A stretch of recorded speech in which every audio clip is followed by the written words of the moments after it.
Welcome to the Q1 Buck Bowl. I'm Tim Hart with Mike Big Buck Hoffner. On today's show, we're going to talk to Lieutenant Craig Gray from the DNR. He's going to talk about accessibility options for disabled hunters. You know what, and I want to thank them for doing what they do. I think it's fantastic that we've allowed our disabled hunters the opportunity to do and enjoy what we do, and that's deer hunting. And then we're off to the country smokehouse, actually to the Woods and Water Outdoor Weekend that happened in September. And Steve Francis from the country smokehouse is going to show us the proper way to gut a deer.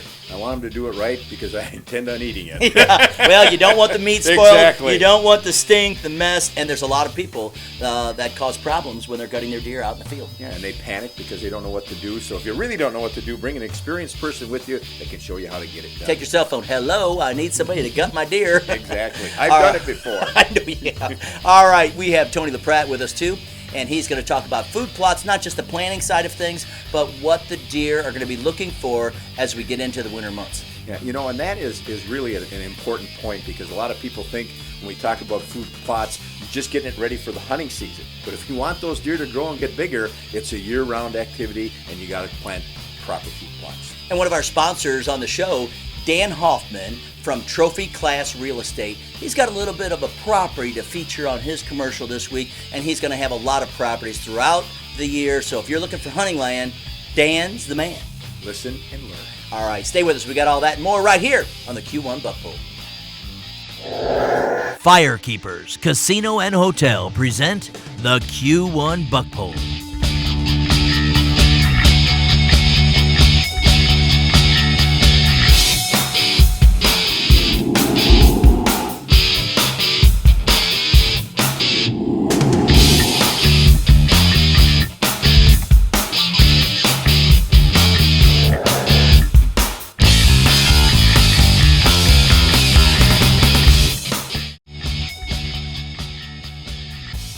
Well, before we start talking to the DNR, Lieutenant Craig Gray, we've got last year's bucks, some of the big ones right here on the Q1 Buck Bowl. Yeah, we had 11 regions last year, Tim, and I'm going to read some of the regions, and we'll get through them, the top 11 regions in the state of Michigan. So let's just start out with the far north, region number 11. Our number one brought in was by Clinton Kruger with a 15-pointer, the score 55, and he was from Carp Lake. Then in region 10, which was the mid-north Michigan region, we had Todd Kistler with a 15-pointer. His total score was 54 3/4 from Clare. And finally, in region number 9, in the northwest, number 1 was Richard Gulish with an 18-pointer, score 56.6 from Holly. Those are just some of the top bucks that you can see on the Q1 Buck Bowl's website. And again, as we get more deer entered this year, you'll start seeing the 2013 deer that are on the Q1 Buck Bowl. Now I had a chance to talk to the DNR's Lieutenant Craig Gray. He's going to talk about the accessibility and some of the new changes in the laws and when people can hunt with the DNR. I'm now talking with Lieutenant Craig Gray with the DNR's Law Enforcement Division. Hey, welcome to the Q1 Buck Bowl. Thank you.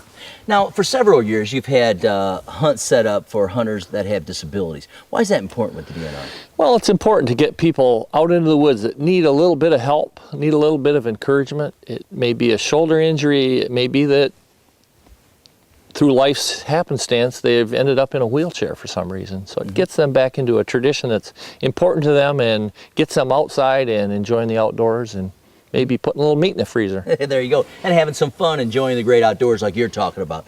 Now one of the things that the DNR has done is you've made some different changes to some of the rules and regulations. What are some of those changes? Well, previously we had 2 hunts that were quite separate, and to qualify for each hunt was a little bit different. And so what we've tried to do is allow this group, and it's not a large group of hunters, probably at the most it's a couple thousand statewide, but allows them to be able to hunt in either middle of September or in October for 4 days. Mm-hmm. So we tried to simplify it in that the regulations for each of those hunts are very similar. Mm-hmm. And if you qualify for one, you qualify for the other. All right, talk to me about the October hunt and how that works. The October hunt is a 4-day hunt. It's a Thursday, Friday, Saturday, and Sunday. A person that qualifies for that hunt is a person that has a permit to hunt from a standing vehicle, a person that has a permit to hunt with a laser sight, a person that's legally blind, or a person that through the Department of Military Affairs is 100% disabled. We've also renamed that October hunt to the Independence Hunt. The Independence Hunt comes from some hunters that I've talked to, and they've talked to our disability advisory group that they feel most independent when they're hunting. So independence was a pretty good fit for that. Right. Well, and again, the DNR is asking for opinions and advice and input from hunters out there, and so really kind of cooperative adventure here. Absolutely. I mean, we're always looking for opportunities and listening to our stakeholders, and this is a small group of people, but each one of these changes originated with a person that's a hunter that has a disability or a challenge to get out and get hunting. Talk to me about some of the rules and regulations. I know there's been some changes there. Well, the big thing is that we've renamed the September hunt also. Okay. That's now called the Liberty Hunt, and that previously was known as the 100% Disabled Veterans Hunt.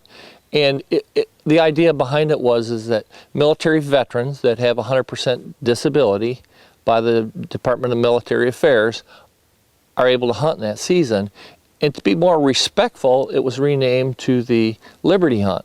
The Liberty Hunt, or liberty to a military service person, is they're given liberty.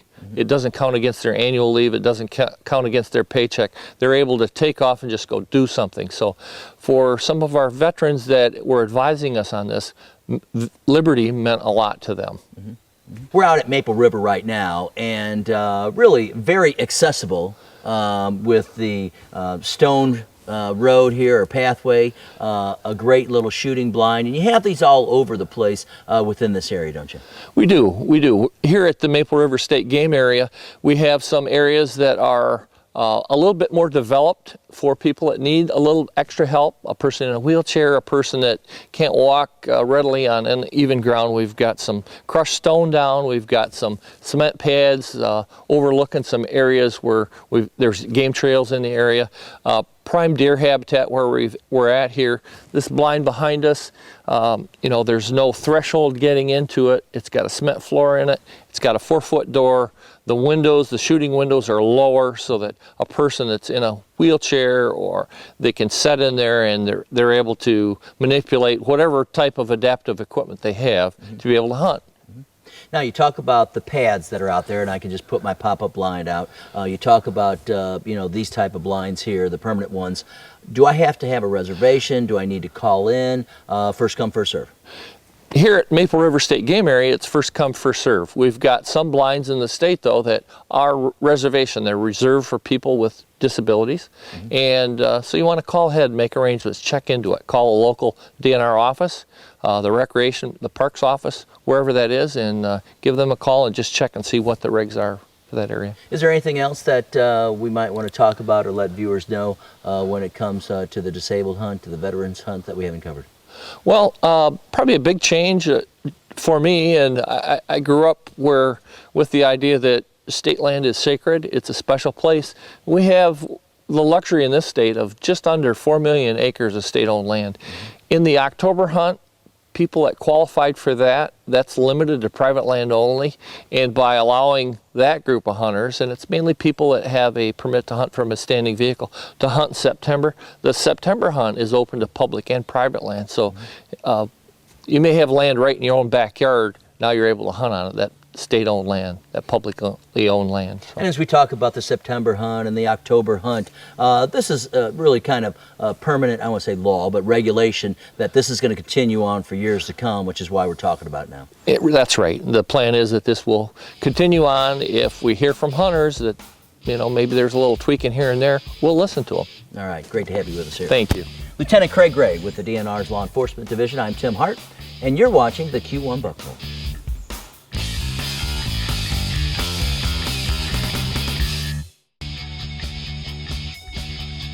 Well, today we have Steve Francis from the Country Smokehouse, one of the premier processors here in the state of Michigan, and he's going to talk and show you how to gut a deer. We're here to try to teach you guys how to gut and skin a deer. The reason why we started doing this was I saw a couple guys do it before and they made a lot of mistakes, I felt, so I wanted to give the people the right way. So many people go to deer camp, magazines, they got a myth, grandpa did this, grandma did that. Why you ask them, they don't know, it's just what their parents taught them how to do. The other reason why was, we'll get a deer at our shop there, and the feces are still in the canal, the urine sac is still on it. People are just not taking care of that deer the proper way. You've spent a ton of money on food plots, carrots, baiting, property, land, guns, SUVs to get up there. So why not take and do a product, keep that product nice and good for your house? If you sent your wife to the grocery store, or the husband, you don't buy a chicken breast and throw it on the hood of the car and drive home, do you? You know, so many people do that. They think that this, you know, in the old days it was funny. We had a lot more snow, colder weather. They'd be strapped on that 32 Buick out there coming down the road, 2 deer on the side to rack up. Hey, look at my kill, you know. Or they lay it across the hood of the car. What ends up happening is the heat from that car, from the engine's going to take and heat that meat up. Now you're kind of tainting that meat. You're kind of speeding up the spoilage process of the animal. So it's a very valuable thing, and I feel deer got a bad rap for a lot of years because when people would go out there and not properly take care of it. Dad would shoot it, they got a little drunk, had a good time, we all want that. By the time we got home to the kids on the plate, it didn't taste real well. So we're gonna try to put some myths aside today. If you have any questions, anything you wanna see or do, raise your hand, get my attention, and we'll try to accommodate your questions from there. So first thing I'm gonna do is show you how to gut the deer properly, or the way I think is properly. And if somebody wants to jump in here with a pair of gloves and help out, they're more than welcome. They can teach me something maybe. Once you wash it out with water and that, then dry it out, because that's what you want to do. If you shoot the deer and it's too hot out, bring some pepper. Put some pepper on the inside of the carcass where you make the incision to keep the flies away. Cheesecloth is another great thing. Maggots will form in hours. If you shoot it at 8, by noon there's maggots in it if you don't take care of it properly. How many people have seen it look like little mustard seeds, a little yellow, look like mustard seeds on the inside of your deer? That's fly larvas. It's not mustard seeds. That's a maggot larva that has not hatched yet, didn't have nowhere to breed, didn't have any blood, no warm fuzzy area to get in there and develop. Because if he was in a warm fuzzy area like the esophagus or something like that, they would be there. And if you get maggots in your deer, don't panic, don't get wigged out, skin it, wash it, clean it, because they use maggots for medical purposes out there. They'll put them on wounds that medicines can't even do, internal medicine people, and they will actually clean that wound up, which of course with sterile maggots, but don't throw the meat away. You can salvage it, you can clean it up, unless they're really in it. I've seen a few where we couldn't even salvage, because we have tried to save them many times for people. So we're just gonna lift up on the skin lightly, and we're gonna just take and run the knife right up its belly. The other way to do it is if you take your hand, and if you want to just pick up on it, you can actually stick it underneath there and just walk right alongside of it. Just keep pulling it up. Or if you feel daring, you can run your knife down. But the problem with running your knife down is you cut those hairs and then they go everywhere. If you cut from the bottom side, you don't cut the hair. Deer hair is hollow and it wants to fly everywhere. So just lightly take your knife and just lightly keep touching it and spreading the legs apart as you touch it. Eventually you're going to see right here where the guts are going to start wanting to come out. Just lightly touch it. Be very careful, and I mean very careful, because you may end up harpooning the stomach.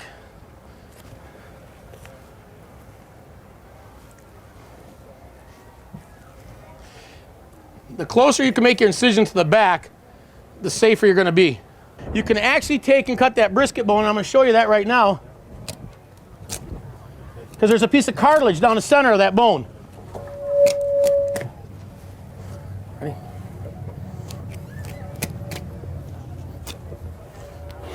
See, that's all I did was just open that up cartilage with the knife. Then what you're going to want to do is go right down the top of the neck, both sides, so you can pull that esophagus out, because you can actually just walk the guts out. Everything's attached to that. You walk that right out, it's all going to follow you. So on the very top where this stuff is at, there's a membrane that's going to hold all this stuff to the spine. You want to just start to cut that, and you can walk all that out. And then there's the diaphragm is right here, and that stops the guts from getting out into there. So you just got to start cutting that a little bit. Just reach right here, give it a little cut, watch what you're doing. Pull this back. So here, it's all you got to do is just lightly pull it out. Everything will follow.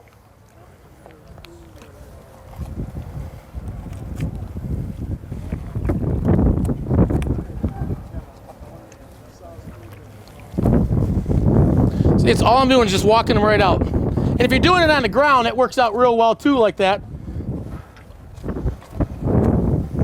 The most important thing is do not hit your tenderloins.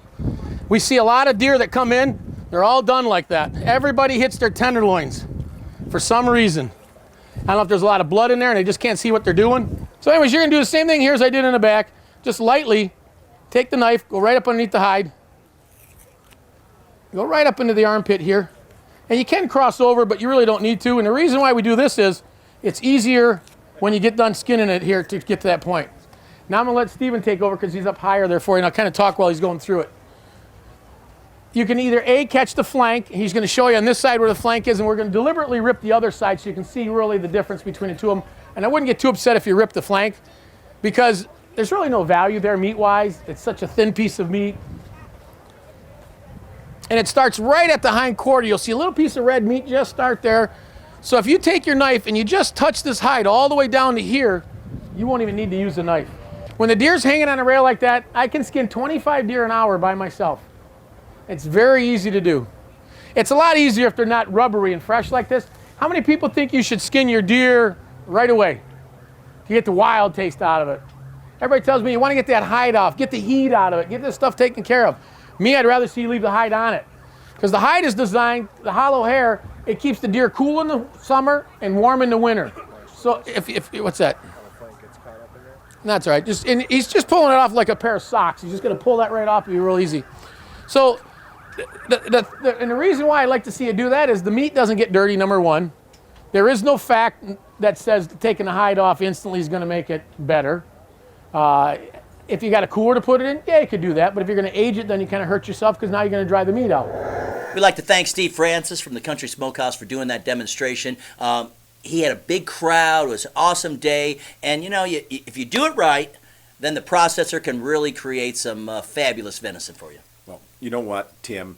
That guy is well known for what they do. People drive from all over the state to have their jerky, their sausages. What a fantastic job he does. And we're going to be up there November 16th and 17th with our cameras, so make sure you stop in up there, and we're going to have Tony LaPratte's going to be there. We're going to have Pretty Hunter. We're going to have all kinds of people there, so it's going to be quite an event on November 16th and 17th. Speaking of Tony LaPratte, he's coming up after the break. He'll be talking about food plots. You're watching the Q1 Buck Bowl. Welcome back to the Q1 Buck Poll. Tony LaPratte is going to be with us now. He's going to be talking about food plots and planting, but also some of the things that the deer are going to be looking for as they get into the winter months. But before that, Mike, we got bucks here on the Q1 Buck Poll. Let's start with Madison Newton with a 10-pointer from Essexville. The score was 43.8. Then we had Logan Milliken from Attica with a 9-pointer. The score is 43 3/4. And Belinda Whiteley from Coldwater, Michigan with a 13-pointer. The score was 49.5. Now it's time for Tony LaPratte to talk food plots here on the Q1 Buck Poll. We're talking about food plots. Notice how the food plot just winds through the property. Guys, you ain't trying to copy a farmer's field.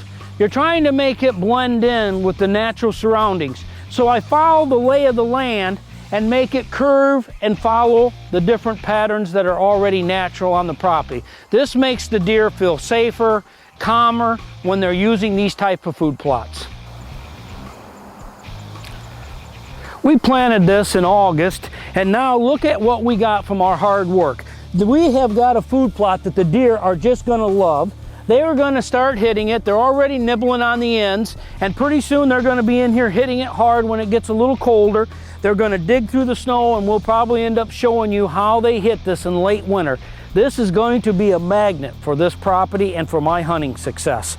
So food plots are worth the hard work, guys. Once you get them in, and look what happens if you do it right. You get a great stand. As always, great information from Tony LaPratte, and he's going to be with us each and every week. We've talked about apples, we've talked about today food plots, we've got segments on tree stands, we've got all kinds of things from Tony. And if you've ever been to his house, big racks there, and you don't have that success without a lot of studying in the woods. Yeah, it's a lesson on listening and learning, and if you pay attention to the details, you too can bag some of the bucks that he shot. A reminder that November 16th and 17th, we're going to be up at the Country Smokehouse in Almont, and we're going to be registering deer ourselves. We're going to have the camera out there, so if if you register somewhere else, you just want to come up and bring your rack and tell your story, we'll be doing that. We got Tony LaPrat's group is going to be there talking about their super whitetail boot camps, how you can manage your land. So we've got all kinds of things happening coming up on the Q1 Buck Poll. And again, go to q1buckpoll.com where you can see all the bucks. For Mike Big Buck Hoffner, I'm Tim Hart. Remember, whenever you're out in the woods, be safe. That's all right. I know you're an amateur. First time. Folks, first time. God. Usually I could just spit it right out. It didn't That was like a sound effect real right there. What happened? What happened? I think I had luck, John.